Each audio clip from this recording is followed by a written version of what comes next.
저와 여러분이 함께 읽고 듣고 나눌 하나님 말씀은 창세기 13장 14절부터 18절까지 말씀입니다. 이 말씀을 저와 여러분이 한 절씩 번갈아 가면서 읽고 18절 말씀만 한 목소리로 읽도록 하겠습니다. 하나님의 말씀을 들으십시오. 창세기 13장 14절. 롯이 아브라함을 떠난 후에 여호와께서 아브라함에게 이르시되 너는 눈을 들어 너 있는 곳에서 북쪽과 남쪽 그리고 동쪽과 서쪽을 바라보라. 이에 아브라함이 장막을 옮겨 헤브론에 있는 마므레 상수리 숫불에 이르러 거주하며 거기서 여호와를 위하여 제단을 쌓았더라. 아멘. 지난 시간 우리는 아브라함과 롯이 애굽에서 하나님의 큰 은혜, 하나님의 큰 구속을 경험하고 다시 네게브를 통과하여 전에 제단을 쌓고 예배드렸던 베델과 아이에 도착했음을 목격하였습니다. 하나님께서는 두 사람에게 큰 복을 주셔서 이들이 많은 육축을 거느리고 있었죠. 그런데 문제가 생겼습니다. 이 베델과 아이는 푸른 초장이 그렇게 많지 않았는데 이미 브리스람과 가나안 사람이 좋은 초장을 다 소유하고 있었기 때문에 아브람과 롯이 기르는 육축의 그 먹이 문제, 풀을 뜯는 문제가 언젠가는 발생할 수밖에 없는 구조를 가지고 있었죠. 결국 하루하루 날이 가면 갈수록 풀은 줄어들었고 먹일 수 있는 물도 별로 없었기 때문에 두 사람의 하인들, 목자들이 서로 싸우는 일이 벌어졌고요. 이 서로 싸우는 가운데 브리스 사람과 가나안 사람들이 이 아브라함과 롯이 세력이 크기 때문에 만만치 않기 때문에 자기들끼리도 서로 싸우는데 우리 가나안 사람, 브리스 사람의 것을 빼앗지는 않을까 해서 이 베달과 아이 사이에 큰 평화가 깨지고 여러 가지 긴장 상태가 유발될 수밖에 없었습니다. 아브라함은 자신의 은혜 가운데 구속 가운데 대해주신 하나님의 그 사랑과 은혜 때문에 감동하여서 다시 이곳에 돌아왔었죠. 그렇기 때문에 아브라함은 가능하면 자신의 지체, 고륙된 롯을 비롯해서 자신의 이웃된 같은 고륙과 지체는 아니지만 함께 이 땅에 살고 있는 이 브리스 사람과 가나안 사람과 화평을 유지하기를 원했습니다. 그게 하나님께서 원하시는 일인 것을 잘 알고 있었어요. 그래서 수많은 육축, 그리고 수많은 은금, 그리고 수많은 하인들이 있었기 때문에 얼마든지 군사력으로 이 브리스 사람과 가나안 사람을 제압하고 그들이 가진 것을 다 뺏고 더 큰 부자가 되거나 자신의 힘을 가지고 부국강병한 나라를 충분히 세울 수 있는 제어와 그 뒷배가 되신 하나님이 있었음에도 불구하고 하나님께서는 그러한 식으로 남의 것을 빼앗아 국가를 이루는 하나님이 아닌 것을 체험하게 된 것이죠. 그래서 아브라함은 자신도 모르는 사이에 그 옛사람의 성품 세속적 가치관이 벗겨지고 점점 하나님께서 그리스도를 통해서 세우실 하나님 나라의 가치관을 소유한 자가 되어갑니다. 바로 그 결정타가 바로 이 롯을 대하는 장면을 통해서 잘 드러나는 것이죠. 아브라함은 먼저 자신의 고륙된 롯과 분쟁하고 갈등하는 것이 더 이상 하나님 나라 백성답지 않은 행동인 것을 절실히 깨달았기 때문에 하나님 편에서 롯을 어떻게 대하실까? 이 롯 또한 바로 약속과 계시를 받은 아브라함, 삼촌 아브라함과 함께 이 가나안으로 온 자이기 때문에 아브라함은 깊이 생각했을 때 자신의 아내뿐만 아니라 이 조카 롯도 하나님 나라 언약의 상속자라는 생각을 했습니다. 그렇기 때문에 싸우지 말아야 되겠구나. 어차피 이곳 베델과 아이 사이에 푸른 초장과 오아시스가 없어서 육축을 먹이는데 문제가 생긴다면 도리어 하나님께서 우리를 부유하게 하신 것이 문제가 되지 않고 다른 곳으로 갈려서 나가는 편이 훨씬 더 낫겠다는 생각을 한 거죠. 그래서 조카 롯을 불러다 놓고 우리 앞에 모든 땅이 있지 아니하냐. 나를 떠나라. 네가 자하면 나는 우하겠고 나는 우하면 자하리라.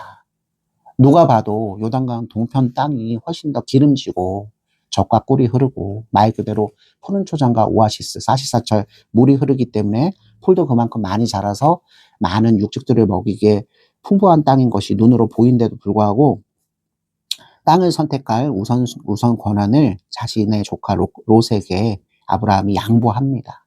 여기서 이제 하나님 나라 백성의 미덕, 그 아름다운 은혜 받은 자의 모습, 그 넉넉함, 우리가 하나님을 사랑하고 이웃을 사랑하는 세 계명의 그 넉넉한 모습이 사실 아브라함에서부터 보이는 것이죠.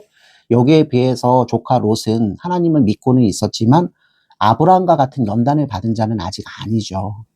오히려 믿음의 사람, 자신의 삼촌 아브라함이 옛사람의 성품을 점점 벗어던지고 하나님의 크신 은혜를 받아서 이제 하늘의 가치관을 가지고 자신을 대해주는 것을 잘 알지 못하는 관계로 자신의 눈앞에 펼쳐진 말 그대로 세속적 가치로 현실적인 시각으로만 어떤 땅이 더 좋은지를 이제 판단하게 됩니다. 사실은 영적인 입장에서는 하나님께서 약속하셨죠. 어디를 주시겠다? 가나안을 주시겠다. 비록 그 가나안 땅이 푸른 초장이 부족하고 광야가 훨씬 더 많고 가진 짐승들이 있어서 언제나 여러 가지 어려운 일들을 겪을 수 있는 곳일지라도 한번 애굽 땅에 내려가서 어려움을 겪어봤고 거기서 믿음의 연단을 받았기 때문에 다시는 웬만해서는 약속하신 이 땅을 벗어나지 않는 편이 하나님께서 원하시는 것이고 또 하나님의 사랑과 은혜를 깨달은 약속의 백성이 마땅히 걸어가야 될 길이잖아요. 그럼에도 불구하고 육축의 문제, 현실이에요, 현실. 우리 성도들이 항상 강조하는 현실, 내가 현실 속에서 먹고 사는 문제를 해결하다 보니 결국 하나님의 방법으로만은 안 되고 세상의 방법, 사람들이 일반적으로 선택하는 방법, 사람들이 단기적으로 해결할 수 있는 방법을 선택하는 그러한 문제를 바로 이 롯도 가지고 있었던 것이죠. 별거 아니에요. 사실 우리 자신의 모습을 롯에게서 볼 수 있습니다. 롯은 비록 눈으로 보기에 풍요의 땅, 이 소돔과 고모라에 이르기까지 결국 소알 땅을 통과해서 결국 소돔까지 이르게 되죠. 그런데 이 롯이 놓친 것이 있는 것이죠. 하나님의 약속과 하나님의 계시에 의해서 결국 그곳에 계속 머물고 있어야 되는데 하나님께서 만복을 내리시기로 작정하신 땅 가운데서 하루하루를 살아가는 성도로서 그죠?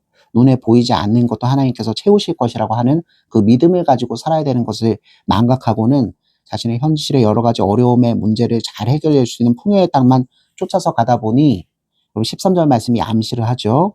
악한 사람 여호와 하나님의 말씀을 알지 못하고 자신의 소견에 오른 대로 자신을 신으로 자신을 왕으로 삼아서 뭐든지 할 수 있다고 생각하는 이웃인 소돔 사람들과 함께 장막을 치고 육축을 함께하는 그 삶을 살게 됩니다. 이게 굉장히 위험한 것이에요.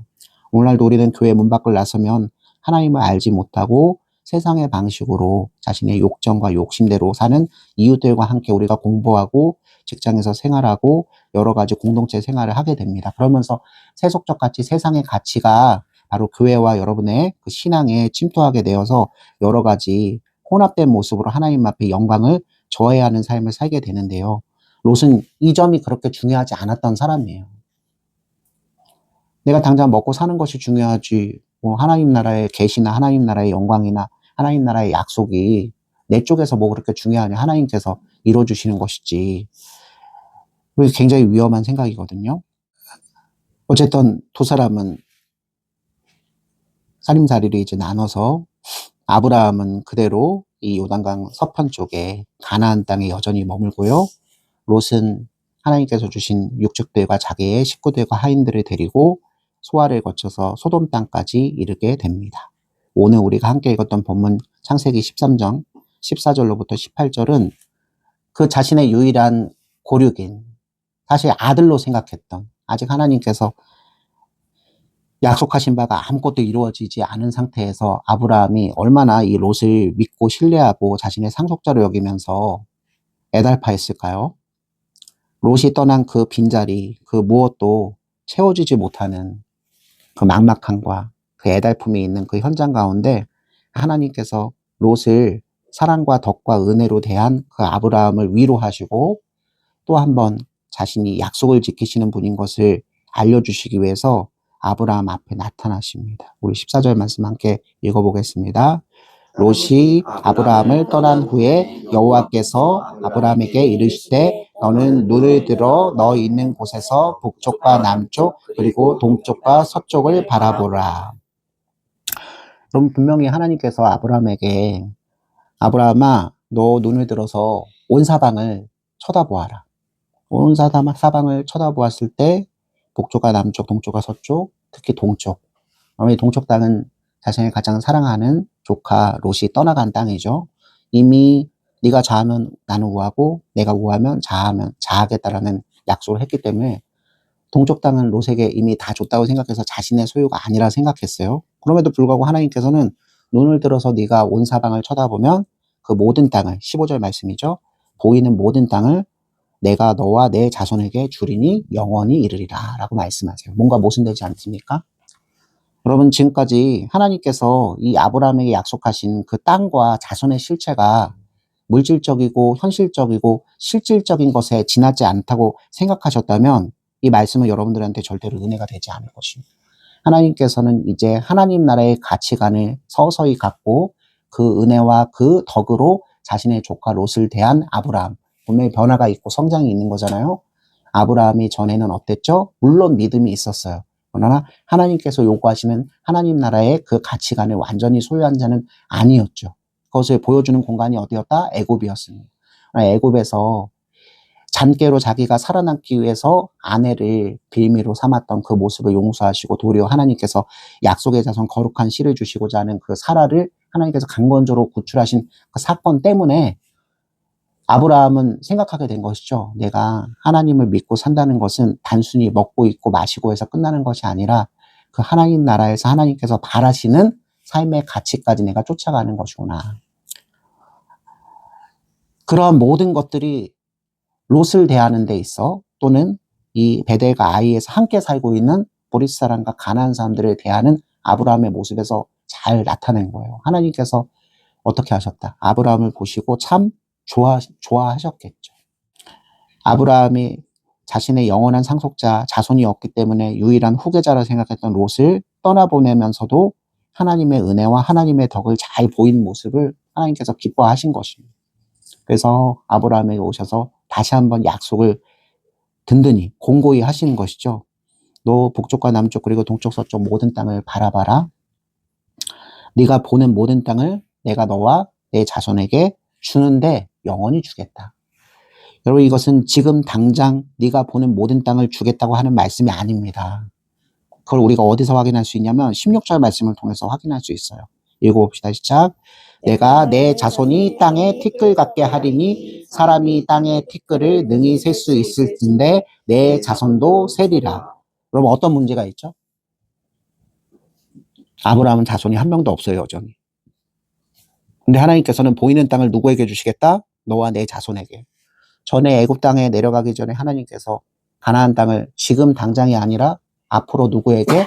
너의 자손에게 주겠다. 여러분, 이 자손은 궁극적으로는 여자의 후손 아담에게 약속하셨던 뱀의 머리를 깨고, 그죠?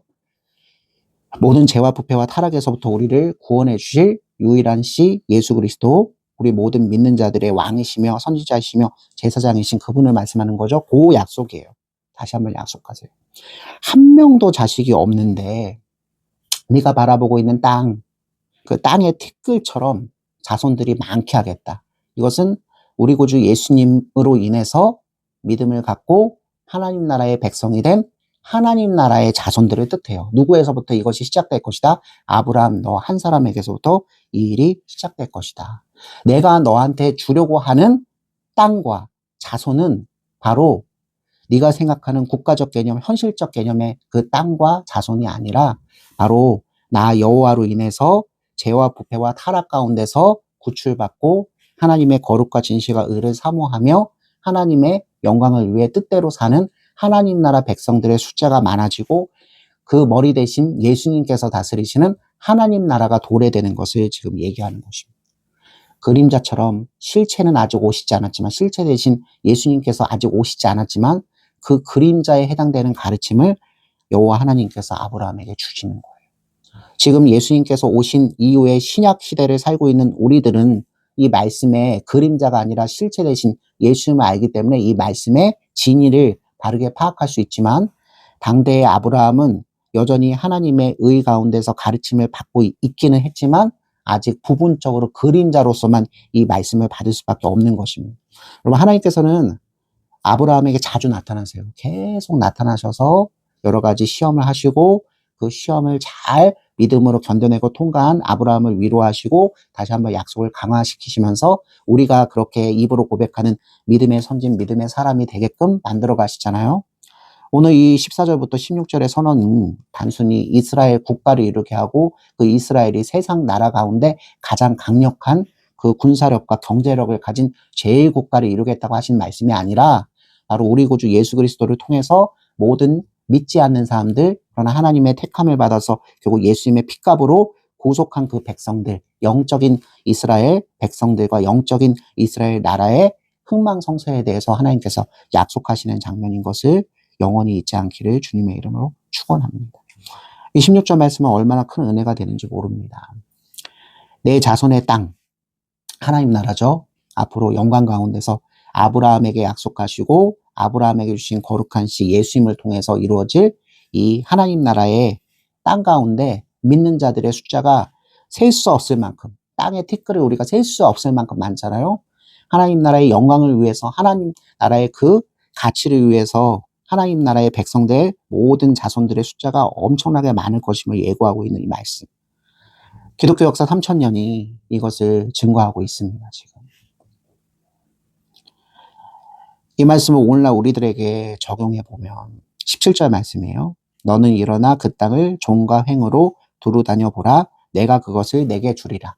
실제로 부동산 개념, 돈을 주고 사서 내 소유라고 여기는 땅을 주실 수도 있어요. 하나님께서는 물질적인 복으로. 언젠가는 애굽 땅에서 400년 종살이하던 야곱의 12아들이 이룬 이스라엘 그 민족으로 하여금 정말로 그 땅을 소유하고 쟁취하고 그 나라에서 먹고 있고 마시고 살며 하나님 앞에 예배하며 사람의 본분은 여호와 하나님을 경외하는 것이고 이웃을 사랑하는 것임을 잘 알리는 제사장 국가, 제사장 나라의 백성으로서 사는 일이 반드시 벌어지긴 할 겁니다. 그러나 거기서 끝나지 않는다는 거죠.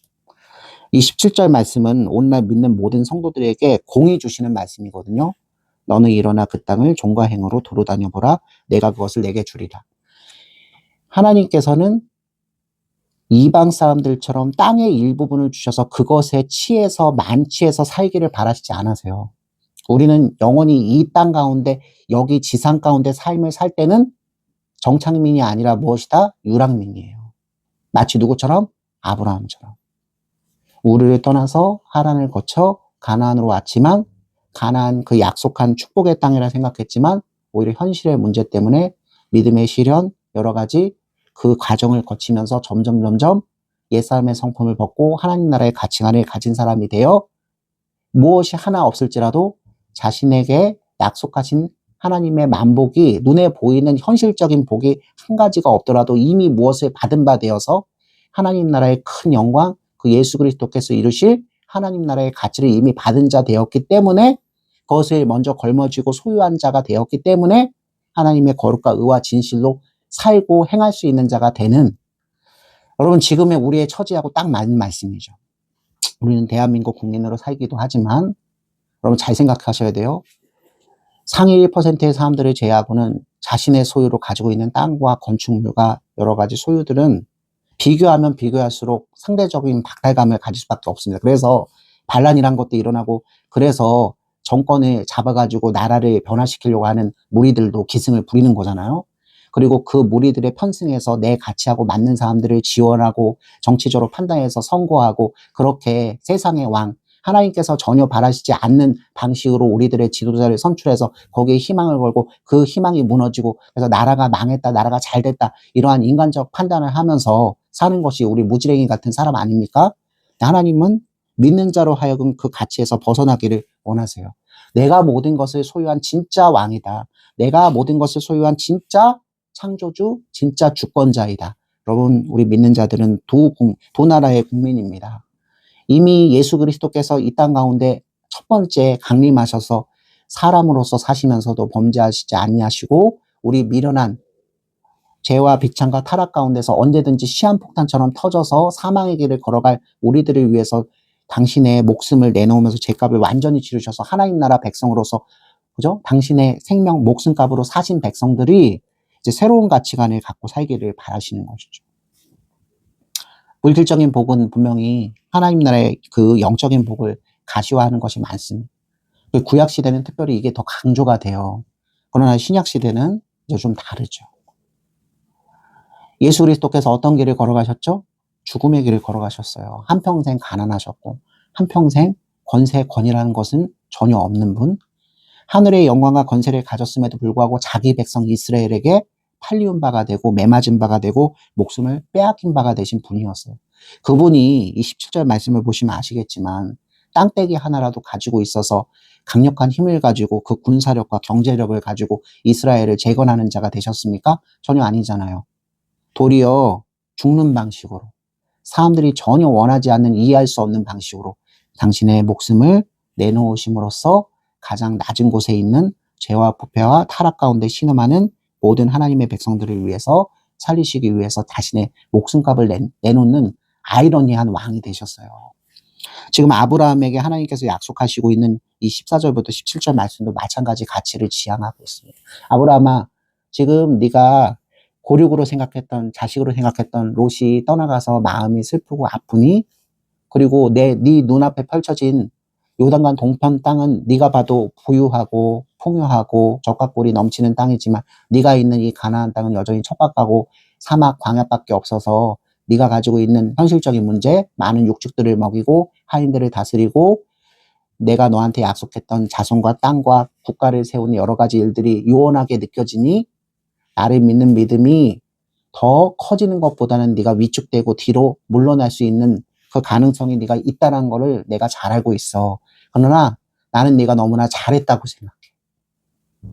내가 애굽 땅에서 너를 대해줬던 그 사랑과 은혜와 덕의 모습을 네가 여전히 잊지 않고 네 조카 롯과 분쟁하는 상황 가운데서도 소유권의 우선순위를 양보하며 기어이 롯을 축복하며 떠나보낸 너의 모습이 바로 나를 닮았어. 하나님은 우리에게 무엇으로 불리시길 원하시죠? 아버지로 불리시기를 원하세요. 예수님께서 가르쳐 주신 거예요. 우리는 예수님을 믿는 그 순간 예수님이 우리의 형님, 형제가 되고 하나님은 우리의 아버지가 되죠. 아버지, 하나님께서는 우리를 무엇이라 부르신 걸 좋아하시죠? 아들과 딸이라 부르신 걸 되게 좋아하세요. 하나님께서 지금 아브라함을 위로하십니다. 눈으로 보기엔 네 현실적인 문제, 육축을 다스리고 키우는 문제가 해결 안 될 것처럼 보일 거야. 이 척박한 땅 가운데서. 그러나 나는 모든 것을 가지고 있는 자로서 너에게 모든 것을 줄 수 있는 아브라함, 네가 진정으로 붙들어야 되는 것은 나다. 하나님 자신이심을 역설하고 계신 것입니다. 전에도 그랬죠. 아브라함으로 하여금 축복과 저주를 이 세상 사람들에게 줘서 하나님을 알게 하는 선지자, 제사장, 왕으로 삼으시는 그 권한을 주실 때에 하나님 당신을 붙잡으라 하신 말씀이 있었잖아요. 오늘도 마찬가지로 닥쳐오신 것입니다. 아브라함은 비록 자신의 눈으로 보이기에는 좋은 땅을 소유하지 못한 것 같고 미래가 걱정되고 두려운 가운데서 하나님께서 나타나셔서 하시는 이 약속을 믿고 듣고 18절 말씀입니다. 바로 또 무엇하죠? 예배를 드리기 시작합니다. 이에 아브라함이 장막을 옮겨 헤브론에 있는 마므레 상수리 숲으로 이르러 거주하며 거기서 여호와를 위하여 제단을 쌓았더라. 이제 한 3번 정도 반복되니까 여러분 패턴을 이해하실 수 있으실 거예요. 하나님께서는 아브라함을 만나주십니다. 약속하십니다. 아브라함이 현실의 문제에 직면해서 여러 가지 위기를 느끼고 어려움을 느끼고 한계를 느낄 때마다 하나님께서는 다시 나타나셔서 믿음을 주시고 아브라함은 그 믿음을 주신 하나님을 믿기 때문에 약속함을 믿고 그 은혜와 그 사랑 베풀어 주신 하나님의 그 거룩한 인격을 사모하기 때문에 그 자리에서 여호와의 이름을 부르며 여호와 하나님께 가장 좋은 것 드리기 원하는 예배드리는 인생으로 계속 살아가죠. 여러분 이게 바로 성도들에게 하나님께서 약속하신 삶의 모습이 아닐까요? 오늘날도 여러 가지 우리 삶에 공고함과 어려움과 두려움을 가져다주는 현실적인 문제가 분명히 벌어질 것입니다. 하필이면 가장 사랑하는 사람과의 갈등과 분쟁을 겪으면서 하나님 앞에 여러 가지 문제로 골몰하며 고민하며 때로는 울기도 하고 때로는 좌절하기도 하고 때로는 갈등하기도 하면서 아버지 앞에 나가는 우리들이 되겠죠? 그럴 때마다 하나님께서는 아브라함에게 약속하신 것처럼 나는 내 아들 예수 그리스도를 통해서 너에게 하나님 나라를 주신 바 된 여호와니라. 이 사실을 우리에게 알리시기를 원하십니다. 네가 비록 이 땅 가운데서 가장 가난한 자, 무자한 자, 또 가장 약한 자, 작은 자로 살아갈지라도 가장 강한 자, 모든 것을 가지고 있는 자, 거룩하고 의롭고 진실된 나 하나님과 동행하면 이미 모든 것을 가진 바 되었다. 여러분, 믿음이란 것은 눈에 보이지 않는 것이에요. 하나님이 여전히 눈에 보이시지 않죠. 다만 우리가 하나님을 알 수 있는 근거는 하나님의 약속하심, 하나님의 말씀하심이 우리들에게 있기 때문이죠. 우리는 그 하나님의 말씀을 들으면서 큰 은혜를 받기도 하고 큰 위로를 받기도 하고 그 은혜와 위로가 세속적 가치로 반드시 바뀌어야 된다고 하는 오류에 빠지기도 해요. 그러나 그렇지 않습니다. 아브라함의 삶을 보시면 은혜 받을 만할 때에 반드시 2번째, 3번째 문제가 발생되죠. 그 현실적인 문제 가운데서 하나님이 동행하여 주심으로 사람으로서는 불가항력이죠. 절대 해결할 수 없는 문제가 하나님의 은혜와 하나님의 사랑과 하나님의 뜻으로 계속 해결되면서 그 일을 경험한 당사자, 아브라함과 우리 성도들의 옛사람의 성품, 세상적 가치관이 벗겨지고 혼합하지 않고 오직 여호와 하나님만을 믿으면 내가 무엇?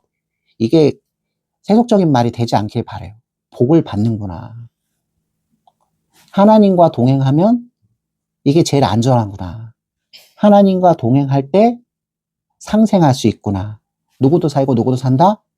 아브라함도 살고 롯도 살고 누구도 살죠? 가나안 사람과 브리스 사람도 같이 살 수 있구나. 우리는 수많은 분쟁과 갈등 속에서 현실을 살 것입니다. 그럴 때 어떻게 한 사람도 다치지 않고 모든 사람이 행복하고 공생하고 서로를 경쟁자로만 여기지 않고 서로를 위로자로 여기면서 살 수 있는지는 바로 여호와 하나님을 아는 지식에서부터 근원된다는 사실을 깊이 깨닫는 우리 모든 하나님의 나라 백성들이 되길 주님의 이름으로 축원합니다. 우리 오늘날 믿는 자들에게 이 거룩한 책임, 이 소명이 한 사람 한 사람에게 주어졌음을 우리 믿음으로 고백합시다. 그리고 오늘 예배가 끝나고 우리 삶의 자리로 돌아갔을 때 하나님께서 내게 주신 복이 내 이웃들, 내 지체들에게 그대로 순전하게 100%, 200% 아니 더 크게 내 잔이 차고 넘치기에 아깝지 않은 것이죠. 어차피 다 담지 못해요. 하나님이 차고도 넘치게 부어주시기 때문에 이 차고도 넘치게 부어지는 것은 어떻게 해야 된다? 없는 자들에게 주는 것이 마땅한 일이잖아요. 우리 믿는 자들에게는 아브라함과 같이 그 복을 유통하는 사명, 그 책임이 주어졌거든요. 근데 그것을 원하지도 않고 바라지도 않고 알지도 못하는 가운데 자신의 판단과 생각에 따라서 세상의 사람들과 전혀 다를 바 없이 복을 바라고 그것만이 다라고 생각하면 그것이 이루어지지 않아서 초조해지고 그것을 이루어지게 하게끔 하나님을 동원하는 우상 숭배하는 그런 삶을 더 이상 살지 않고 하나님의 약속, 하나님의 말씀 가운데서 하나님이 주시고자 한 것의 본체 예수 그리스도 그분과 연합하여서 이미 하늘의 만복을 받은 사람답게 그 거룩한 하늘 백성의 그 시민권, 그 자존심을 갖고 여러분들 이웃과 지체에게 악과 세상의 욕심 가운데서 갈 길을 몰라 하는 사실 그들이 갈 길은 죽음의 길이에요. 사망의 길이에요. 근데 그것을 동조하면서 하나님의 것도 좋고 세상의 것도 좋다고 생각하면서 두 개 다 양손에 떡 주무듯이 쉽게 얘기해서 반주로 하면 두 개를 섞어서 더 좋은 것을 만들 수 있다고 하는 불의한 믿음 아닌 잘못된 믿음으로 여러분들이 살지 않기를. 우리가 누구처럼? 아브라함처럼 점점 하나님의 은혜를 경험하면 사실 세상적인 시각, 세상적 가치관으로는 답정너로 보일 거예요. 참 재미없는 인생. 하나님 앞에 모든 것을 맡겨드렸기 때문에 세상 가운데서는 전혀 즐거움이 없는 인생으로 보이는 것이 당연한 것입니다. 그러나 우리는 이제 이 아브라함의 기사 이후에 소돔에서 생활하는, 그래서 아브라함을 통해서 삼촌 아브라함을 통해서 두 번이나 위기 일발 상수에서 구출을 받고 새 삶을 살 수 있는 기회를 받았음에도 불구하고 그것을 걸머지지 못하는, 우리는 믿음이 자신의 의지라 생각한 경우가 굉장히 많은데 하나님의 은혜로 초대받고도 그 은혜를 걸머지지 못하는 롯과 롯의 가족들의 모습을 보면서 우리가 하나님도 믿지만 세상의 지혜도 함께 수용하는 오늘날의 혼합적인 그 믿음이 우리를 어디로 이끄는지를 3500년 전에 쓰여진 이 아브라함과 롯의 가문의 기사를 통해서 목격하게 될 것입니다. 왜 그렇게 하나님 말씀이 아닌 다른 것들을 우리가 경계하고 분별하고 순전해져야 하는지를 하나님께서는 이 두 사람을 통해서 반면교사 삼으시기로 작정하셨습니다. 모든 원수의 워싸도 아무 근심 없도다. 아멘.